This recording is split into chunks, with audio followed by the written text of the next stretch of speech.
Saudara-saudara pendengar yang kami kasihi dimanapun Anda berada, Anda kembali bersama kami dalam acara Telaga, Tegur Sapa Gembala Keluarga. Saya Gunawan Santoso dari Lembaga Bina Keluarga Kristen akan berbincang-bincang dengan Bapak Pendeta Dr. Paul Gunadi. Beliau adalah seorang pakar dalam bidang konseling. Perbincangan kami kali ini tentang menyenangkan hati orang. Kami percaya acara ini pasti bermanfaat bagi kita sekalian dan dari studio kami mengucapkan selamat mengikuti. Pak Paul, bukankah panggilan Tuhan kepada kita itu untuk menyenangkan hati orang lain, Pak Paul? Apakah itu ada masalah? Jadi begini Pak Gunawan, memang pasti ya orang akan bertanya-tanya ya, apakah salahnya menjadi orang yang selalu ingin menyenangkan hati orang? Kan ini hal yang sebetulnya baik gitu ya, daripada menyusahkan orang, menyingkirkan orang. Nah, sebelum saya menjawabnya, perlu saya jelaskan apa yang saya maksud dengan masalah menyenangkan hati orang. Menyenangkan hati orang di sini bukanlah kerelaan mengesampingkan kepentingan pribadi demi kepentingan yang lebih tinggi, termasuk kepentingan orang lain ataupun Tuhan. Menyenangkan hati orang di sini adalah ketidakbisaan menjadi diri sendiri apa adanya, karena takut pada penolakan orang. Nah, itu sebabnya karena kita takut penolakan orang, kita memfokuskan pada orang lain dan rela berbuat apapun untuk menyenangkan hati mereka. Sebagai akibatnya, kebutuhan kita tidak terpenuhi. Dan terlebih penting lagi, kita tidak dapat menjadi alat di tangan Tuhan yang efektif.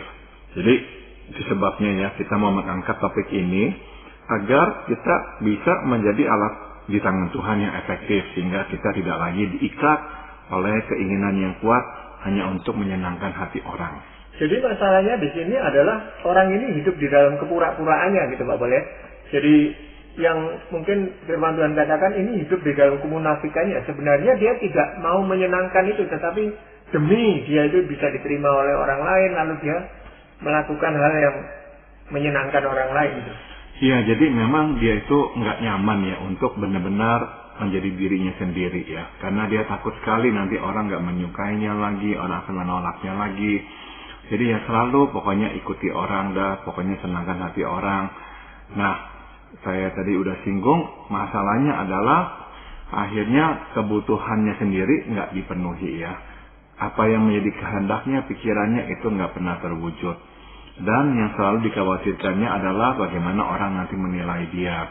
Nah, kita nggak mungkin menjadi pelayan Tuhan atau alat di tangan Tuhan yang efektif kalau kita lebih peduli dengan penilaian orang daripada kehendak Tuhan. Itu apakah karena menyangkut profesi dia atau pekerjaan dia, atau mungkin ada hal-hal lain yang membuat dia harus melakukan itu gitu Pak? Biasanya memang ini terpulang pada pengalaman-pengalaman kita di masa-masa pertumbuhan Pak Gunawan. Jadi ada orang yang memang berasal dari keluarga yang kurang, yang minim, sehingga ya selalu merasa dirinya kecil, sehingga waktu dia udah mulai besar, dia selalu tuh ingin diterima ya, karena dia itu rasa nggak punya banyak lah modal atau kebisaan supaya orang nanti menerimanya atau menghargainya. Jadi untuk bisa diterima, akhirnya ya dia seolah-olah tuh harus membeli tiket. Nah, tiketnya adalah menyenangkan hati orang. Sebab dengan dia nggak ngomong apa-apa, dengan dia menyimpan perasaannya, orang kan senang-senang aja dan akan bersedia menerima dia di dalam kelompoknya. Atau ada juga memang orang-orang yang dibesarkan dalam keluarga yang lebih buruk lagi ya. Orang tuanya misalnya mempunyai relasi yang nggak sehat, yang nggak harmonis, atau perlakuan orang tua terhadapnya kurang baik. Sehingga akhirnya setelah dia besar, dia selalu mengembangkan pemikiran bahwa dia adalah orang yang nggak begitu layak lah untuk didengarkan, untuk dimengerti, untuk dituruti. Dia nggak layak semua itu tuh. Sehingga dia selalu melihat bahwa dia harus selalu pokoknya ya menyenangkan dan mengutamakan orang lain. Ya, yang saya maksudkan dengan profesi seseorang itu misalnya saja dia menjadi seorang pendeta gitu Bapak. Dalam pikirannya pendeta itu kan harus menyenangkan orang lain terus. Jadi dia berusaha keras supaya bisa menyenangkan orang lain. Bisa enggak Pak?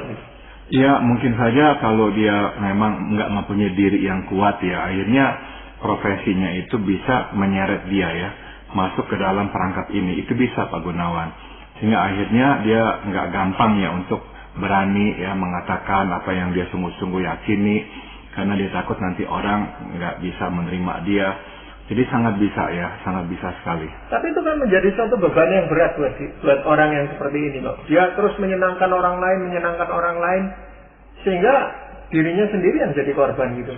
Betul Pak Gunawan. Nah makanya kalau hidup kita ini seperti ini ya, terus berpusat pada orang, menyenangkan hati orang, pada umumnya akan tiba suatu masa di mana kita tuh akan ambruk, nggak tahan lagi, kita akan ambruk karena kita capek dan kebutuhan serta keinginan kita sendiri nggak direalisasikan karena selalu hidup untuk orang lain.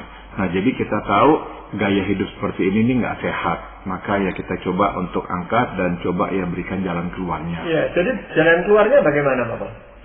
Kalau kita punya masalah ya dengan menyenangkan hati orang, langkah pertama adalah kita mesti belajar mengenali pikiran dan keinginan diri sendiri, kendati belum tentu kita berani mengungkapkannya.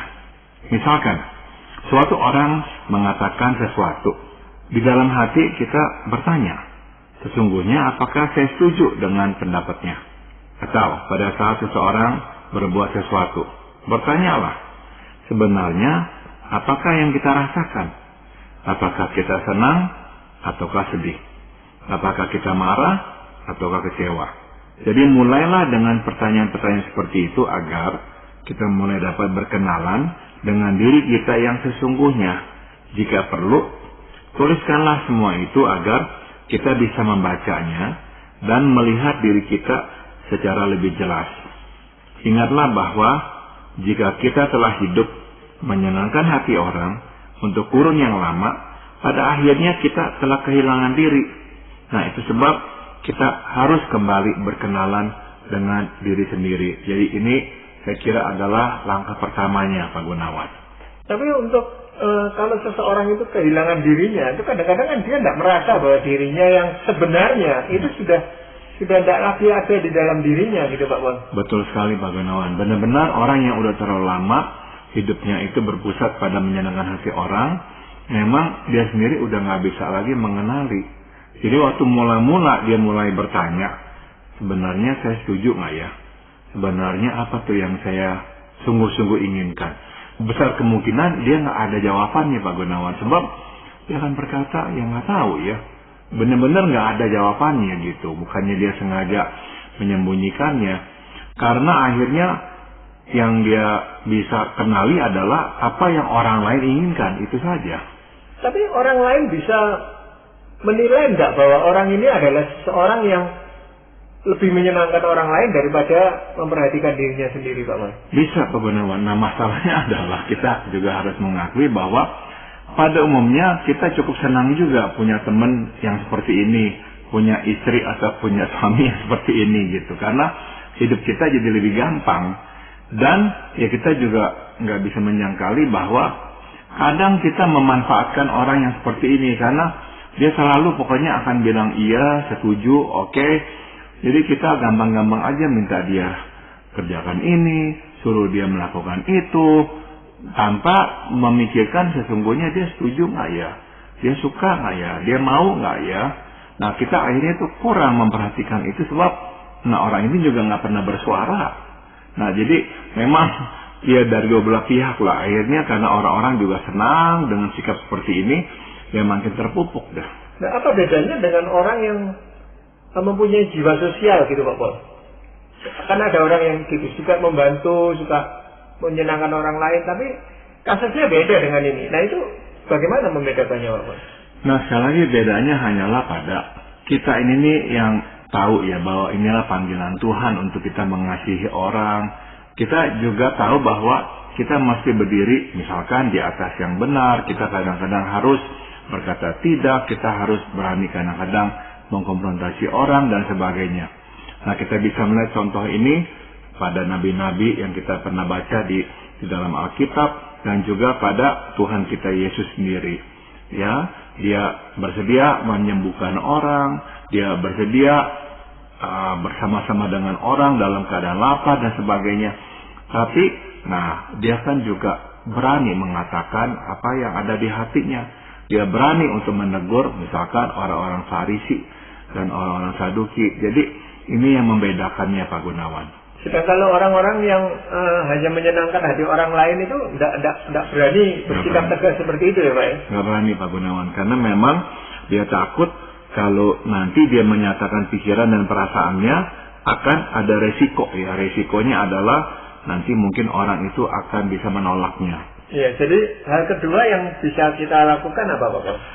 Kita mesti mengambil resiko Pak Gunawan. Belajar dan mengambil resiko, menyatakan pikiran dan perasaan kita. Mungkin kita mulai dengan hal-hal yang relatif kecil atau tidak penting. Dan kita memulai dengan orang-orang yang dengannya kita merasa aman. Kita tahu bahwa mereka menerima kita apa adanya. Ini adalah bagian yang sulit sebab biasanya setelah menyampaikan isi hati dan perasaan kepada mereka, acap kali kita dirundung rasa bersalah dan rasa takut. Kita ini yang maunya menyenangkan hati orang, cepat merasa bersalah karena kita berpikir bahwa kita telah mengecewakan orang dengan kita tadi berkata, tidaklah, nggak mau mengerjakan yang dia minta lah. Waduh, kita udah dirundung rasa bersalah. Kita beranggapan seharusnya kita tidak menyusahkan orang atau tidak semestinya kita melakukan sesuatu kepada orang yang begitu baik kepada kita. Akhirnya kita merasa takut kalau tindakan kita membuat mereka tidak lagi menyukai kita. Memang nggak bisa disangkal ya Pak Gunawan. Sewaktu kita mulai menyatakan isi hati dan perasaan yang mungkin berbeda dari apa yang diharapkan orang, mungkin saja orang akan merasa terkejut. Mereka terkejut karena tidak terbiasa. Mereka kan sudah memiliki konsep tentang diri kita yang senantiasa penurut, bersedia melakukan apa saja yang diminta. Namun sesungguhnya ada satu hal yang mulai bertunas dalam diri orang sewaktu mereka melihat, kok kita berani ya menyatakan isi hati dan perasaan kita kepada mereka. Yaitu apa? Yaitu benih respek mulai tertanam dalam diri mereka. Mereka mulai menghormati kita karena mereka melihat bahwa kita dapat menjaga diri dan dapat menjadi diri kita. Satu hal lagi, makin berani dan tepat kita menyatakan isi hati dan perasaan kita, makin tepat dan efektif komunikasi kita dengan sesama. Bila sebelumnya sering terjadi kesalahpahaman karena orang tidak mengetahui dengan jelas isi hati kita, sekarang problem itu terpecahkan. Kita berani berkata, saya tidak setuju, saya setuju, jelas. Orang tahu posisi kita sebab kita berani mengemukakannya. Kalaupun terjadi konflik, biasanya akan lebih cepat terselesaikan karena adanya kejelasan ini. Iya. Menyatakan pikiran dan perasaan ini kan berarti membuka diri kita terhadap orang lain gitu Pak. Sebenarnya betul. Saya itu seperti ini gitu. Betul sekali. Jadi memang memberikan pilihan kepada orang untuk melihat diri kita apa adanya. Ini yang menakutkan bagi kita yang memang maunya menyenangkan hati orang. Karena waktu kita membuka diri apa adanya, memberikan pilihan kepada orang, menyukai kita atau tidak menyukai kita, menerima kita atau menolak kita, kita takut. Kita takut sebab kita nggak mau tuh orang sama sekali menolak kita tuh. Maka kita selalu mencoba menyenangkan hati mereka. Tapi saya sudah singgung tadi, orang akhirnya tuh kurang respect kepada kita. Memang orang senang bisa diajak, bisa disuruh, tapi kurang begitu respect. Sama juga kita ini yang menikah ya. Kalau pasangan kita itu pokoknya menyenangkan hati kita aja, memang kita senang juga. Tapi saya kira kita nggak bisa menyangkali bahwa kalau dia selalu nurut, nggak pernah mengutarakan pemikiran atau isi hatinya, kita kurang respect loh Pak Gunawan. Dan bukankah dalam relasi seperti ini sering terjadi kesalahpahaman? Iya. Kadang-kadang di pihak orang lain Pak Pol yang sudah terbiasa melihat kita itu menyenangkan hati dia dan seterusnya. Lalu tiba-tiba kita pada suatu saat menyadari dan kita berubah. Kita menyatakan perasaan dan pikiran kita. itu pun kadang-kadang belum tidak bisa diterima oleh orang lain, karena selama ini kita bisa dimanfaatkan. Dengan mengatakan itu, dia tidak bisa lagi memanfaatkan kita, gitu Bapak. Betul. Jadi akan ada resiko, ada orang yang nggak akan seakrab itu dengan kita. Itu ada resikonya, dan kita harus terima itu. Tapi kita harus berkata, kalau kamu hanya mau dekat kepada saya untuk mengambil keuntungan, ya berarti memang kamu bukanlah seorang sahabat saya. Jadi ya nggak apa-apa saya kehilangan kamu. Ya, jadi memang harus siap untuk kehilangan atau diperlakukan yang nggak enak buat kita. Yang selama ini kita terus didukung, terus membuat hati kita senang gitu. Akhirnya orang itu akan meninggalkan kita memang, Pak. Bisa Pak Gunawan. Tapi seenggaknya kita bisa berkata bahwa ya udah, ya engkau membutuhkan respect dari saya. Saya juga butuh respect darimu. Inilah ya persyarat terjadinya sebuah persahabatan yang setara. Ya itu kan berarti bertentangan dengan isi hatinya yang mula-mula bahwa dia itu mau menyenangkan orang lain gitu Bapak. Betul Pak Gunawan. Nah memang awal-awalnya saya ngerti nggak gampang. Kita akan rasanya nggak enak, bersalah, mau balik lagi seperti dulu. Tapi ya cobalah jangan sampai kita itu nyerah ya. Iya.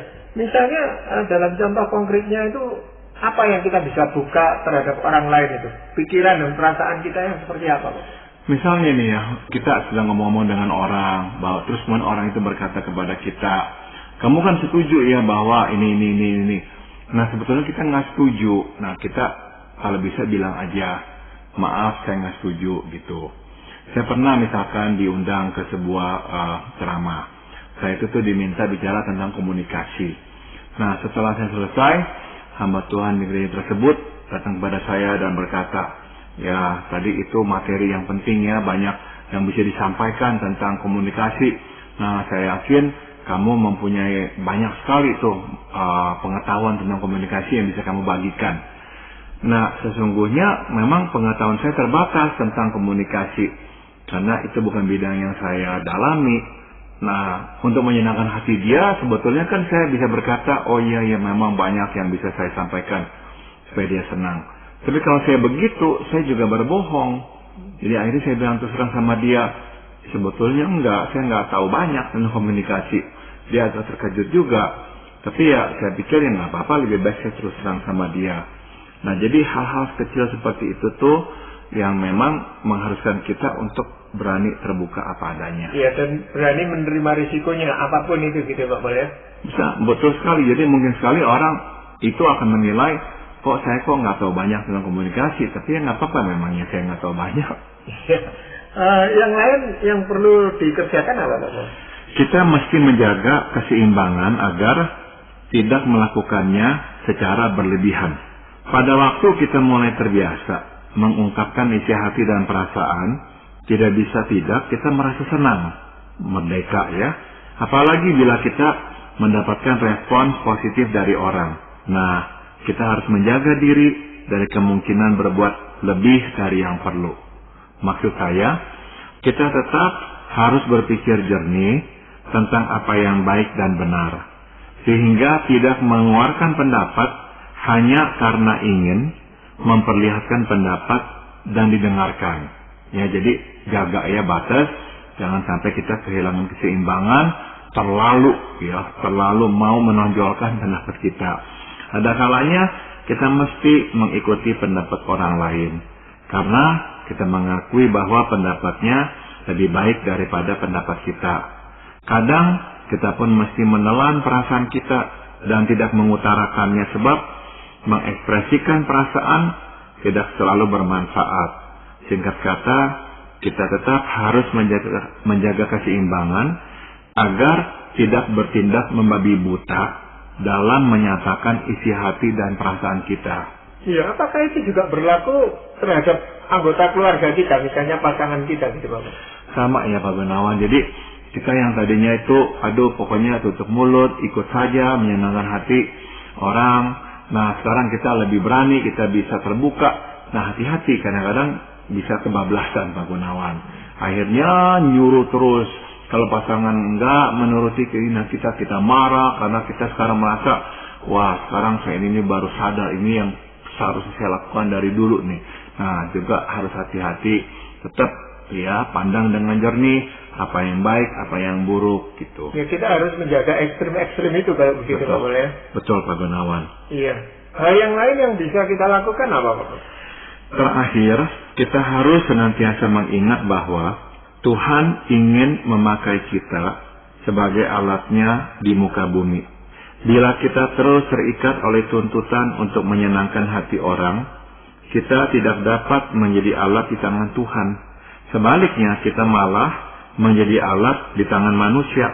Singkat kata, Tuhan hanya akan dapat memakai kita secara leluasa bila kita bebas bergerak.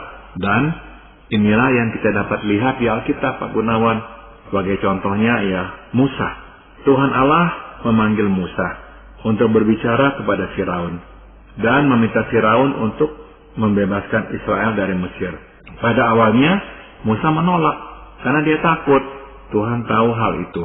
Itu sebabnya Tuhan mengutus Harun kakak Musa untuk mendampinginya. Tuhan pun memperlihatkan kepada Musa kuasa ilahi yang akan menyertainya. Dengan pendampingan Harun dan diiringi dengan kuasa Tuhan, Musa akhirnya mengiyakan panggilan Tuhan. Nah, Tuhan pun tahu kelemahan kita dan ketakutan kita yang ingin menyenangkan hati orang. Tuhan akan mengutus orang mendampingi kita dan Ia pun akan mengaruniakan kuasa-Nya kepada kita. Sebagaimana Tuhan memakai Musa secara leluasa, Tuhan juga ingin memakai kita secara leluasa. Inilah firman Tuhan kepada Musa yang boleh menjadi pegangan kita pula di Keluaran pasal 4 ayat 11 dan 12. Siapakah yang membuat lidah manusia? Siapakah yang membuat orang bisu atau tuli? Membuat orang melihat atau buta? Bukankah aku, yakni Tuhan? Oleh sebab itu pergilah. Aku akan menyertai lidahmu dan mengajar engkau apa yang harus kau katakan. Nah, kita melihat di situ Pak Gunawan penyertaan Tuhan. Ya, jadi beranikanlah diri demi Tuhan dan demi pekerjaannya. Iya, kalau kita melihat para nabi di dalam perjanjian lama, di dalam Alkitab Pak Pol ya, kita melihat memang ada nabi-nabi itu yang secara tegas berani mengatakan firman Tuhan. Tetapi dikatakan juga ada nabi-nabi yang hanya sekedar menyenangkan hati orang Israel gitu Pak Pol. Padahal itu disebut nabi palsu gitu. Iya, betul sekali Pak Gunawan. Dan memang Tuhan gak sungkan-sungkan menegur nabi-nabi yang seperti itu. Nabi-nabi yang hanya ingin menggelitik telinga orang supaya orang itu senang. Dan bahkan Tuhan juga memang berkata nanti pada zaman akhir akan ada ya guru-guru palsu yang seperti itu juga, yang pokoknya menyenangkan hati orang. Nah, sekali lagi kita nggak bisa efektif dipakai Tuhan kalau kita memfokuskan pada menyenangkan hati orang. Kita ingatkan waktu Petrus dan para murid ditangkap. Kemudian mereka itu ditegur dan diancam tidak boleh lagi mengabarkan berita bahwa Yesus adalah anak Allah yang telah mati untuk dosa manusia. Tapi apa jawaban Petrus dan para murid? Nah, siapa yang harus kami senangkan? Apakah manusia? Apakah Tuhan? Engkaulah tahu, ya engkau hakimnya, engkau ngerti bahwa kami ini harus menyenangkan hati Tuhan. Jadi Petrus dengan jelas mengambil sebuah sikap bahwa dia harus menyenangkan hati Tuhan. Nah, dia berkata demikian karena ya dia pernah gagal Pak Gunawan. Dia pernah karena mau menyenangkan hatinya, menyenangkan hati orang, dia nggak berani mengakui bahwa Yesus adalah gurunya. Ya, jadi memang kita harus berani mengambil risiko ketika kita mengutarakan isi hati kita itu. Orang lain tidak senang dengan kita, dengan pendapat kita. Mungkin saja pendapat kita itu juga salah loh Pak Pol ya. Bisa Pak Gunawan. Maka tadi ya saya sudah singgung, kita mesti menjaga keseimbangan. Jangan sampai kita itu tuh akhirnya kebablasan. Kita mengeluarkan pendapat, itu baik. Tapi kita juga mesti berani menerima koreksi orang. Sebab pendapat kita bisa saja salah. Nah, ada kecenderungan di awal-awal waktu kita mulai merasa bebas bisa mengungkapkan pendapat atau isi hati kita mungkin agak sulit mendengar masukan orang Pak Gunawan. Kita anggap diri kita benar lah gitu. Nah, maka kita mesti jaga jangan sampai kita akhirnya ya hanya melihat semuanya dari kacamata kita. Iya, memang menarik sekali dari kisah Musa yang diutus Tuhan ini. Tuhan tidak mengubah Musa itu menjadi seorang yang pandai berbicara, tetapi menempatkan Harun bersama-sama dengan Musa, sehingga mereka menjadi satu tim untuk menjalankan firman Tuhan ini. Betul sekali Pak Gunawan. Jadi sepanjang Musa menghadap Firaun, sebetulnya tuh yang memang berbicara kan sebetulnya adalah Harun kakaknya Musa, tapi memang lewat mulut Musa ya. Tapi memang yang berbicara pada akhirnya adalah Harun, karena Harun yang lebih fasih lidah. Saya hanya bisa menyimpulkan bahwa Tuhan membiarkan, Tuhan gak mengoreksi lidahnya Musa. Kenapa? Supaya Musa tetap bersandar kepada Tuhan, bahwa ini bukanlah kekuatannya sendiri. Maka waktu dia bisa akhirnya memimpin umat Israel keluar dari Mesir, dia tahu kok ini bukan dia. Waktu dia misalnya mengadakan mujizat-mujizat, 10 tulah itu diberikan kepada orang-orang Mesir. Nah, Musa melihat bukan dia kok, ini kuasa Tuhan.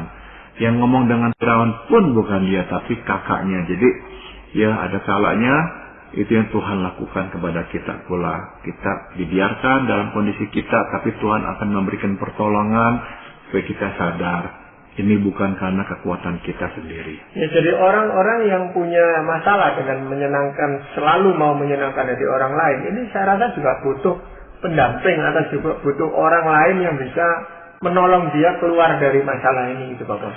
Betul sekali, ini baik sekali idenya Pak Gunawan. Jadi memang kalau kita tahu ya pasangan kita atau orang yang dekat dengan kita punya masalah ini dan dia memang ingin bebas, ingin bisa lebih berani ya mengutarakan pikiran dan isi hatinya. Nah, kita yang dekat dengan dia tolonglah. Beri dorongan kepadanya, dampingi dia sehingga dia lebih berani. Karena sendirian tambah takut, berdua ya sedikit lebih berani. Iya, terima kasih Pak Pol untuk perbincangan ini. Dan para pendengar sekalian, kami mengucapkan terima kasih Anda telah mengikuti perbincangan kami dengan Bapak Pendeta Dr. Paul Gunadi dalam acara Telaga Tegur Sapa Gembala Keluarga. Kami baru saja berbincang-bincang tentang menyenangkan hati orang. Bagi Anda yang berminat untuk mengetahui lebih lanjut mengenai acara ini, silakan menghubungi kami lewat surat. Alamatkan surat Anda ke Lembaga Bina Keluarga Kristen atau LBKK, Jalan Cimanuk 56, Malang. Kami juga mengundang Anda mengunjungi situs kami di www.telaga.org. Saran-saran, pertanyaan, serta tanggapan Anda sangat kami nantikan. Akhirnya dari studio kami mengucapkan terima kasih atas perhatian Anda dan sampai jumpa pada acara Telaga yang akan datang.